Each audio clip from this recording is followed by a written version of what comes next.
Hello and welcome back to Match Play. Now we will shift from Cal U up Route 51 to the Steel City of Pittsburgh. And Cody, we will start off with our Penguins. The Penguins last night getting a big overtime win over Ottawa. A great goalie battle. It was what ended up being the winner by James Neal in overtime. Talk about how that goes forward for the Pens this week. Well, that's a really big momentum drive to get a big win over Ottawa. And there were two really big contributions that can really show the team what this team's made of and what and give them a big momentum going forward. And the first one you said was James Neal's goal. That was just an absolutely phenomenal goal to move the puck around the defense and find the open net. And the second one was, I believe it was in the third period, Marc-Andre Fleury had one of the best saves I had ever seen in my entire life, blinded with the glove, swiping it out of the air like a fly. It was just, that's why they call him the Flower, I guess. It really does, and I seriously, you may see make saves like that,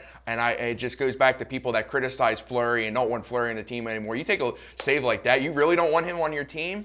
He should have made Team Canada. I mean, but it's just how huge it was. And also give credit to Craig Anderson as well. That game, his game was huge, and it was very frustrating at times to see the Pens not go past him there. But also, as we look forward to here, the Olympic break coming up on Saturday, but big game after they go to Buffalo. They got to take care of business against Buffalo. They got the Rangers at home at Console on Friday. The Rangers playing a lot better, so that should be interesting to see how that goes. Yeah, lots of big East Conference games coming up for the Penguins. And now, moving from the ice to the baseball diamond, A.J. Burnett, boy, he's been such a big issue in the Pittsburgh sports news recently. He's wanting to sign with the team, then he doesn't, then he wants to go somewhere else, wants to retire, then he doesn't. Matt, what's the deal with A.J. Burnett here? Well, the deal is I think the Pirates didn't really handle this as well as they should have. I think that they knew, oh, he might retire, oh, he might do this. But you put an offer on the table to begin with, so it's there. Because you know Burnett would like to sign with the Pirates and stay in Pittsburgh. He loves it in Pittsburgh. But now you got teams like the Rays and the Orioles and the Phillies going after him. The Pirates, they're running out of time and miss him. And, I don't know how he was that staple force to the rotation. I mean, who fills that role is the question. Yeah, it is a big question because that leaves a big hole in your starting rotation. A.J. Burnett was one of the best offseason grabs we got a few years back. And I know he had that clause in his contract where he wanted to retire with the Pirates, but now that seems to be out the window. And if a team is going to offer him more money, he's going to be like any sane person and go and take it.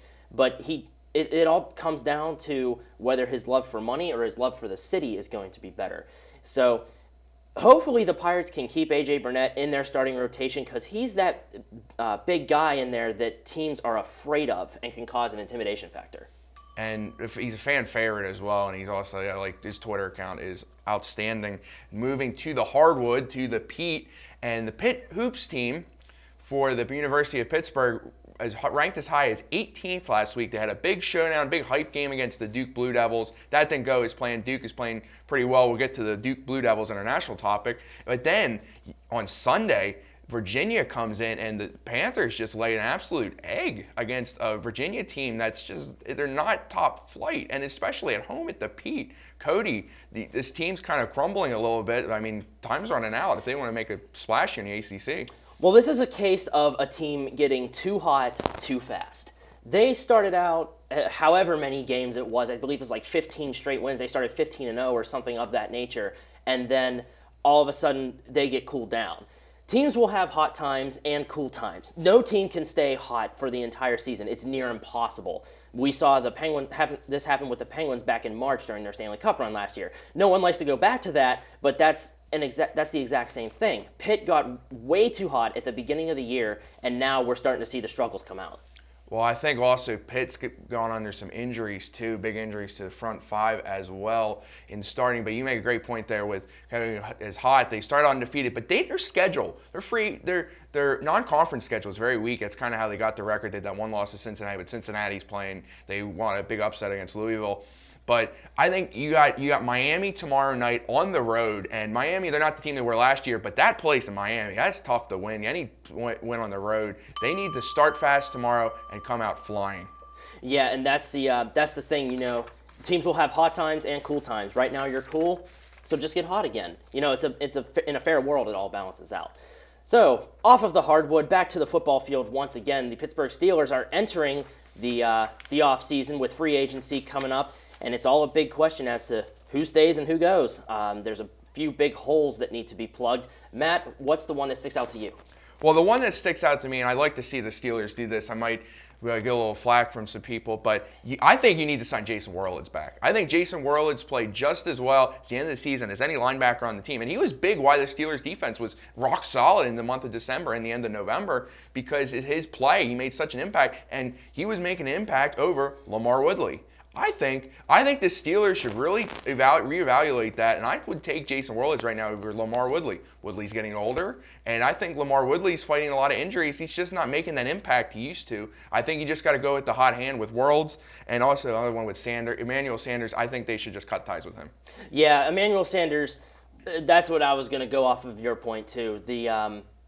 The offense was a really big problem for the Steelers this year. It seemed like they had a lot of problems, but the offense was a big one. And Emmanuel Sanders, sometimes it seems like he has soaks his fingers in butter before the game starts. He was really notorious for not being able to catch that many passes. So you got to fix little simple things like that are key for getting big season victories in the end. And also Ryan Clark, another notable free agent, longtime player there. And our final topic in Pittsburgh, we'll talk about the Pittsburgh high school area. The WPIAL conference realignment came out last week. Some big changes there. Some most notable changes was Gateway, Quad A powerhouse Gateway dropping down to AAA, and also former AA power Jeannette is now down to single A. But Cody, I look at this. What is the conference that you look at that's going to be the biggest change? Well, now, since Gateway moved down, it's going to be AAA for me. You're moving down from quad to triple because you had a big Gateway team, big Quad A team go down to the slightly smaller AAA teams, and they're going to be welcoming them in with hopefully not so open arms, because if you do that, then you're just going to get wrecked every single game. So the bringing some Quad A style football down to AAA, maybe it'll teach them some new things, and hopefully get some AAA teams a chance to move up to Quad A. I look at single A. I think the biggest changes came in single A. I mentioned it before, Jeannette coming down. Jeannette moving into Clairton's conference. So that's going to be a big rivalry between Jeannette and Clairton. That's going to be amazing. And also a team moving out of Clairton's conference was California High School. California High School moving back into the Tri-County South, which sets up, this is the thing that excites me the most. It brings back the rivalry with Beth Center, a long-time standing rivalry. The game will be at Beth Center this year. And also, it's good to see California High School get into the division where they play notable teams are not in the Black Hills Conference and teams they've grown up with. And we will go to our last segment here. We will go to the Nationals after break, so stay tuned for the national topics.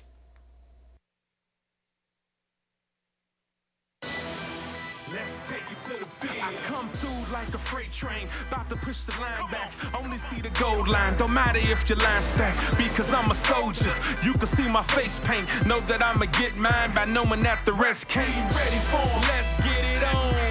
We ready for 'em, let's get it on. We ready for 'em, let's get it on. We ready for 'em, let's get it on.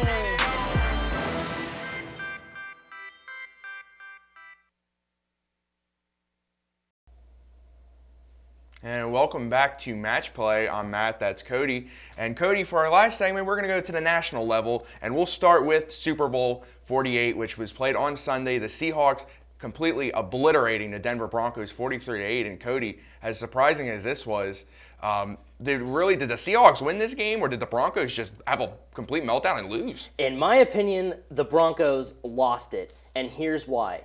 Very first play of the game, Peyton Manning, miscommunication with his offensive line, ball gets snapped completely behind him, and he goes ruled as a safety. When was the last time that has ever happened in the Super Bowl, let alone on the first play? And that, to me, really set the tone completely for the rest of the game. From then on, Seattle just took complete control from that free kick onward.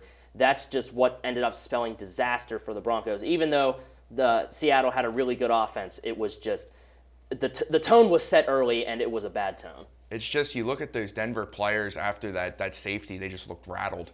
They looked like they'd been hit by a train, and it was the first play of the game. That's why I just thought Seattle was going to win after that. After you thought, yeah, Denver can come back. They have the offense, obviously, to come back. But that Seattle defense, that was probably, I think, the most dominant defensive performance ever in the Super Bowl. And that Seahawks team can make a case as having one of the best one-season defenses of all time, and it's a young team, so they're going to possibly go to be one of the best defensive dynasties in the NFL, going back with the '85 Bears. It was just outstanding defense, and that's how Seattle won the game. I think they just won the game. Holding the Broncos only to 8 points. That's a defensive. They need to play perfect. Exactly. Well, going from the football field to the hardwood, there's a big week in college basketball, as we were touching on in our regional topics earlier. This week was just full of upsets. Cal Chaney upsetting the number one team in the number one ranked team, and then Duke and Syracuse.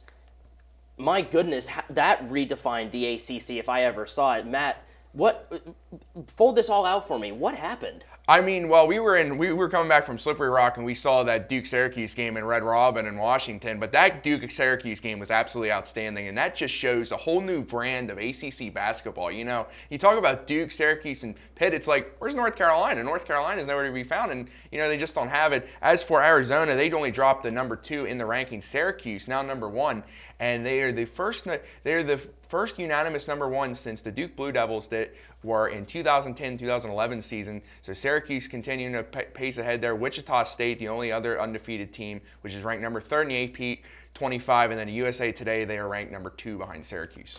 And there were people that were comparing the drama of that Syracuse-Duke game to the Super Bowl. They were comparing that to the Super Bowl in terms of how much hype, how much drama was caused in that game. And the article that I read about that game, the very first sentence was, "Scram, North Carolina." That just completely moved them out of the ACC picture and causing all the hype and infamous things that the ACC may be known for. Duke and Syracuse getting complete control. I think it's a safe bet to say that moving Syracuse and Pitt to the ACC was probably one of the best decisions ever. Now we're staying with basketball, but moving to the NBA now, Kevin Durant, one of the hottest players in the NBA, coming off, he had his 13-game streak of scoring over 30 points. That's the best since 2002-2003 season. Now, he's got 31 points last night in a win. So, Cody, now all the talks about the Heat and LeBron James and even the Pacers now, but if Kevin Durant keeps this play up, the Thunder really have a shot at winning the NBA title. Yeah, and even though Kevin Durant ended his 30 points a game streak at, 13, you said, the Oklahoma City Thunder still continue to win, and they still continue to be one of the biggest offensive powerhouses in the NBA. The Heat are going for their 3rd straight title, sure, with LeBron James and Dwayne Wade and all of them, but as we talked about last week, Dwayne Wade has had problems with his knees, but Oklahoma City coming off of a big wins, with Durant, even though he doesn't get 30 points a game anymore, that doesn't matter. That just shows that they're not too reliant on one player. And Kevin Durant emerging as one of the best players in the NBA. We've known that. But now, without Russell Westbrook for a while, they're going to need players like Durant to step up like that. But as I look ahead, we talked about earlier with getting hot at the right time. But is Durant getting hot a little too early here, as we're really going to need him in the stretch run? He really didn't do a lot, and that's why the Thunder got eliminated by this in the NBA playoffs last year. So you look ahead, so can the Thunder win and be fresh for the playoffs? Because San Antonio is going to come back. I mean, San Antonio is not the top right now, but they always play well in the playoffs. Greg Popovich always has them ready in the playoffs. The NBA playoff picture is a big puzzle that has yet to be solved, and it's going to be later in the season with the Thunder, the Heat, and as you said, San Antonio coming back. It's all possibilities. We'll just have to see how it all plays out. Well, the NFL Hall of Fame inductees were announced recently. There were a few people on the ballot who were most certainly deserving. There was the very first punter was ever inducted in, and there were some people who were on the ballot for over a decade that made it in. So, all congratulatories to them. But Matt, is there something about this inductee class that really sticks out to you? Yeah, and it's because Jerome Bettis is not in it. Jerome Bettis is, and deserving to everybody else. Ray Guy too. Ray Guy with getting to be the first punter. And congratulations, Ray Guy. Well deserved. But I really think Jerome Bettis got snubbed this year. Jerome Bettis, he ranks almost in the top 5 in career rushing yards, and he has a Super Bowl. And a couple of other players like Arenas Williams, he doesn't have a Super Bowl. He's had a couple Pro Bowls, but I mean Jerome Bettis, just to make an impact. It's not just with the NFL, but with his team as well in Pittsburgh, and how much impact in the city. He's a fan favorite. It's just in a way he closed out his career a complete class act, and he should be in the Hall of Fame. But it is what it is. It definitely was. If there was a Hall of Fame exhibit for class act, retiring ceremonies, whatever you want to call it, Jerome Bettis' was definitely one. Winning his first Super Bowl and the Steelers' fifth, holding up the Vince Lombardi trophy, saying this is the bus's last stop here in Detroit, his hometown let alone. That to me is deserving enough. And of course, sixth all-time rushing. If that doesn't say that you're deserving, I don't know what does. It's always a tricky year, but also I want to give a shout out to Andre Reed for the wide receiver for the Buffalo Bills, former wide receiver from Kutztown University, former PSAC player in the Hall of Fame, so you always like to see that as well. And our final topic of the day, we're going to talk about the Olympics. The Olympics opening ceremony is this Friday night in Sochi, Russia. And Cody, what are you looking forward most about the Olympics this year?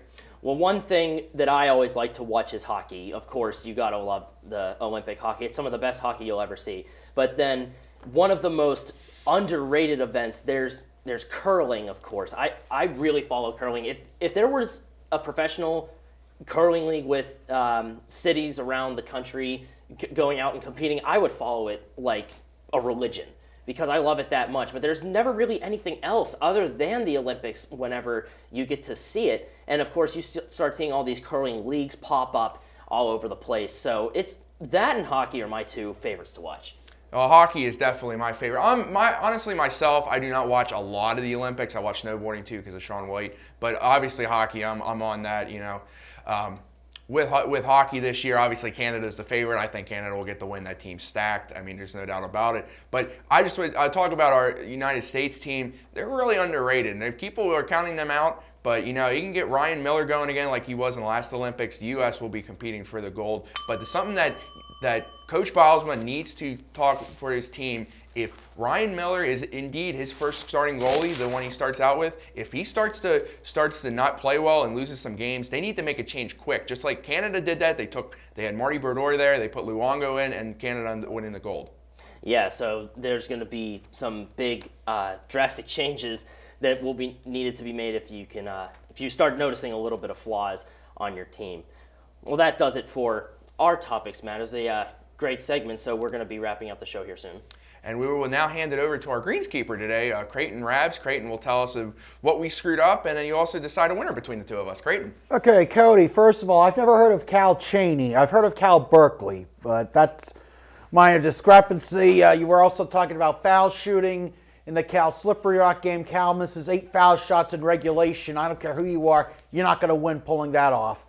Also, Jerome Bettis, Matt, you made some good points. He actually is 6th all-time in rushing yards. And also, if it weren't for Bam Morris acting like a knucklehead, the Steelers wouldn't have brought him in, and then we wouldn't be talking about a Super Bowl 40 wins. But the overall scheme of things, it was a coin flip, but I am going to give the win to Matt because he brought up Andre Reed. So there you go. So, Andre Reed, one of those best players. He goes to Kutztown. I grew up with Kutztown football, being from Berks County in Reading, Pennsylvania. Andre Reed, it's not often you see a PSAC player make that much impact in the NFL, but and he's back in the 90s, a great player. Fortunately, he was caught on those Bills teams that lost 4 Super Bowls. But Andre Reed, you can't say enough there. And maybe it opened the door for more PSAC players to get more recognition in the NFL. And I also look at Cal as well this week. It should be just a great week of basketball with Mercyhurst coming, and then we'll take a nice trip up to the Macomb Fieldhouse there to see how Cal does against Edinburgh this week. So, Cody, final thoughts for today's show? Well, I do apologize for that Cal Chaney error. That was must have been a little bit of the early morning getting to me, so it was a little bit of a mistake on my part. So, Cal Berkeley, thanks for the correction, Creighton. So, I'll make sure not to make that mistake again. But great show all around. I really enjoy talking about these topics with everybody and sharing our thoughts and hopefully getting feedback from you at home. Indeed, you can go on our Facebook page at CUTV, and also you can interact with us on Twitter at CUTV_PA. Use the hashtag MatchPlay. So that will do it for this week's edition of Match Play. For Cody Jeanette and Creighton Rabs, my name is Matt Hagee. We hope you join us for next week's edition of Match Play. Thanks for watching, and have a great day.